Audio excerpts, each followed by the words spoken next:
Pour ça, vous donnerez du pipali, du poivre long. Je vais vous le noter parce que vous ne connaissez pas, avec du lait. Des conseils en thérapie donnés aux élèves, Sophie Benabi suit une formation Ayurveda avec Joyce Villaume-Ledon, thérapeute et formatrice spécialisée dans cette médecine indienne. C'est une élève qui est assidue, qui est très enthousiaste, qui a déjà participé à la journée de l'Ayurveda en tant que masseuse et qui est très dynamique dans le groupe. Une journée avec des patients, les élèves apprennent à gérer une consultation, un questionnaire à suivre pour permettre de mieux connaître son patient avant de passer à l'auscultation. Là, on va prendre votre pouls pour voir les doshas, enfin les énergies qui sont en déséquilibre dans votre organisme. Ça correspond au dosha Vata, donc au dosha qui correspond aux éléments de l'air et de l'espace. Le majeur, c'est les éléments de l'eau et du feu, et l'annulaire, c'est les éléments de la terre et de l'eau. Et donc en fait, ça nous permet de déceler les doshas. Donc il y en a 3, Vata, Pitta et Kapha, et de savoir donc d'où provient le déséquilibre par rapport aux éléments que je viens de citer. Moi j'ai décelé une Vikriti en Vata, une Prakriti en Pitta,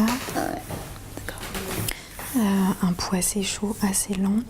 Quand on a un excès de Pitta, c'est quand on a beaucoup de feu, donc ça va se traduire par des inflammations, par beaucoup de colère, par beaucoup de volonté de contrôler en fait sa vie et son travail. À 27 ans, Sophie Benabi suit sa deuxième année. Elle a commencé sa formation de médecine indienne en octobre 2016. Il y a un an, elle décide de changer de vie professionnelle. Elle quitte son poste d'ingénieur en informatique et se reconvertit dans l'activité ayurvédique. L'Ayurveda, c'est arrivé un petit peu par hasard, en lisant des livres, en tombant sur des articles sur Internet.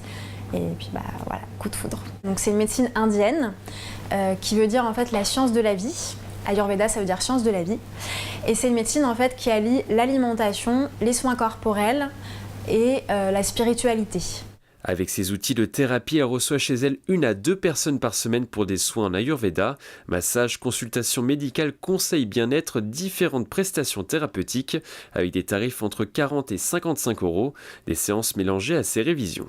Je revois les cours que j'ai en présentiel sur Paris dans mon école d'Ayurveda et puis je lis les livres en fait, les livres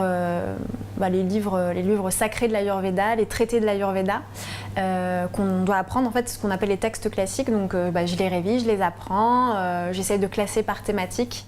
En décembre dernier, Sophie Benabi est partie pendant 1 mois en Inde. Elle a pu bénéficier de conseils de professionnels dans un hôpital ayurvédique.